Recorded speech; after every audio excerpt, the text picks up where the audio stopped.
para a nossa reflexão, a discussão do texto, o debate sobre os discursos apresentados ontem.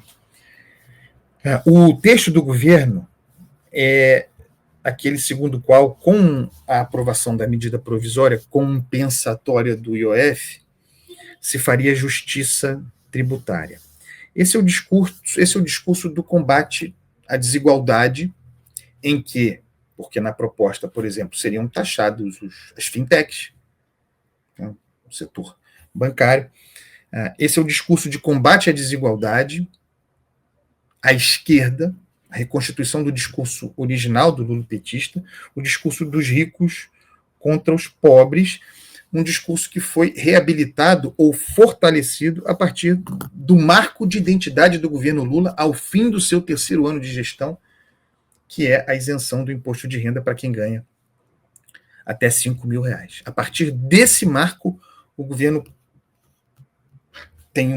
cumpre uma promessa, adquire uma identidade tardia, mas adquire, propositiva, bota na frente e vai para a disputa política. Então, derrotado ontem, a reação do governo é Congresso elitizado, parlamento de elite, representação dos ricos, vitória do lobby contra o povo brasileiro, contra os interesses dos mais pobres. O governo vai dizer que faria justiça tributária, em parte faria, ninguém está completamente errado, ou seja, todos estão certos sobre o adversário, faria justiça tributária, e a oposição está dizendo, faria justiça tributária ou usaria esse dinheiro para financiar a tentativa de financiamento à reeleição de Lula. Esse é o debate político que está posto. Aliás, um parênteses importante aqui, para que não passe despercebido, talvez o governo Lula tenha superestimado a vitória no parlamento, vitória muito consistente na Câmara, quando aprovou a isenção do imposto de renda para quem ganha até R$5.000. E a gente chamava a atenção aqui no programa para que o governo colocasse as barbas de molho, porque aquela vitória era ilusória, ela enganava. O governo talvez tenha acreditado, e muita gente acreditou, que o governo, a partir dali, passaria um rolo compressor. Eu mesmo, embora com as barbas de molho, achava que o governo conseguiria negociar para aprovar, a duras penas, essa medida provisória. Mas o governo, especialmente, muito iludido, e nós chamávamos a atenção para isso, achando que com aquela vitória ele teria franqueado as portas do parlamento para a sua agenda. Atenção a isso, aquela vitória do governo, ao aprovar na semana passada, acho que as coisas passam tão rápido que o tempo se acumula, ao aprovar a isenção do imposto de renda para quem ganha até R$5.000, ali foi uma vitória de Arthur Lira. Quem conseguiu essa vitória para o governo Lula, a custos que veremos, custos políticos, claro, foi Arthur Lira. Arthur Lira precisava daquela vitória, inclusive na sua disputa com o Renan Calheiros, que é o relator da isenção no Senado, essa é outra discussão. Arthur Lira quis mostrar poder ali e passou o trator. Mas não é realidade aquilo. A realidade é essa aqui. A vida dura do governo. Os discursos estão postos aí. O governo rapidamente acusou Tarcísio de Freitas, eu já falei aqui, com razão, o governo acusando Tarcísio de Freitas de haver trabalhado contra a medida provisória. Trabalhou. E aí posta o que a gente pode considerar aqui a antecipação da eleição. O governo tem certeza, o governo Lula, o bolsonarismo eduardista dirá, olha aí, Lula escolheu Tarcísio como seu adversário, é a direita permitida, o novo PSDB, é isso. Esse é o discurso. Mas, objetivamente, Tarcísio agiu com base nos seus apoiadores no Centrão, Ciro Nogueira, Marcos Pereira, Antônio Rueda no União Brasil, sobretudo Ciro Nogueira e Antônio Rueda, sobretudo a famosa Federação PP e União Brasil, trabalhando para derrubar essa medida provisória. São os principais fiadores de Tarcísio de Freitas. E Lula dizendo, Isso aconteceu, o Tarcísio interferiu, antecipação da agenda eleitoral contra o povo brasileiro, está prejudicando os interesses do povo brasileiro, está prejudicando o financiamento de políticas públicas para o povo brasileiro. Esse é o discurso. Lula escolheu Tarcísio de Freitas como seu adversário, ao acusá-lo de interferir nesse processo. Da sua parte, Tarcísio diz que não fez nada, Tarcísio diz que não tem nada a ver com isso, que está cuidando de São Paulo, mas os seus, digamos assim, associados nesse processo, dizendo que não é nada disso, que se derrubou uma medida, mais uma expressão de irresponsabilidade do governo Lula, que não corta despesas, que não faz escolhas e que quer que a sociedade brasileira financie a sua tentativa de reeleição.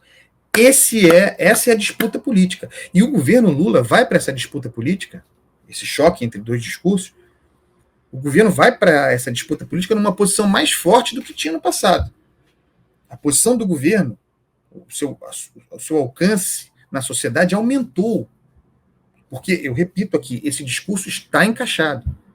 É um discurso influente. Aí o outro aí, Luiz CF. Volta Guedes, volta Paulo Guedes. Ô Luiz, em 2022, quem fez movimentos parecidos, com mais sucesso naquela ocasião, pelo menos até aqui, quem fez movimentos parecidos foi Bolsonaro com Paulo Guedes com tudo. Ou você esqueceu da PEC Kamikaze? Por meio do que nós financiamos a tentativa de reeleição de Jair Bolsonaro. Você lembra daquela derrama de bilhões de reais em 2022? O parlamento aprovou, naquele caso, endossou. Então, calma, porque Guedes estava lá e deixou tudo isso acontecer. Na hora que o bicho pega, que é eleitoral, Guedes e Haddad ficam muito parecidos, certo? Na hora de lutar pela manutenção do poder. Aqui não tem caô. Vamos retomar aqui a discussão sobre o embate, sobre a luta política. A disputa política saudável, tá? A gente cobra a participação da oposição. A oposição agiu ontem. A oposição trabalhou ontem. Legitimamente com o seu discurso. Eu dizia que o discurso do governo Lula está mais forte e vai para o enfrentamento, já está colocando isso na rua, acusando a oposição, o Congresso especificamente, de defender os mais ricos. O governo está dizendo, e é o governo que tem um discurso forte, que encaixou, esse é um fato novo, a partir da isenção do imposto de renda de quem ganha até R$5.000, o governo encaixou um discurso dizendo, nós estamos trabalhando para o rico pagar, para que o pobre pague menos. E o Congresso não está deixando, e eles, os que estarão ou estariam com o Tarcísio, não estão deixando. Esse é o texto do governo, e é influente. E a oposição reage. Nos termos que a gente já apresentou aqui, vai desdobrando. Isso é luta política saudável. Não dá para criminalizar o governo, pode fazer o que quiser, né, no seu discurso. Não dá para criminalizar a atividade da oposição, do adversário. Se ele avalia que isso é uma jogada para beneficiar você eleitoralmente, o cara vai tentar te vencer. É do jogo político.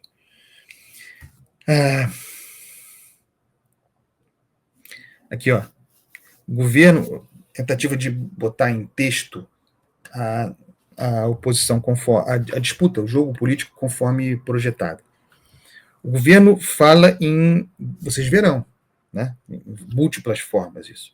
O governo Lula falando em derrota do Brasil, do povo, e a oposição falando em derrota do governo gastador, que queria gerar grana, que queria abrir espaço fiscal para Lula distribuir no ano eleitoral.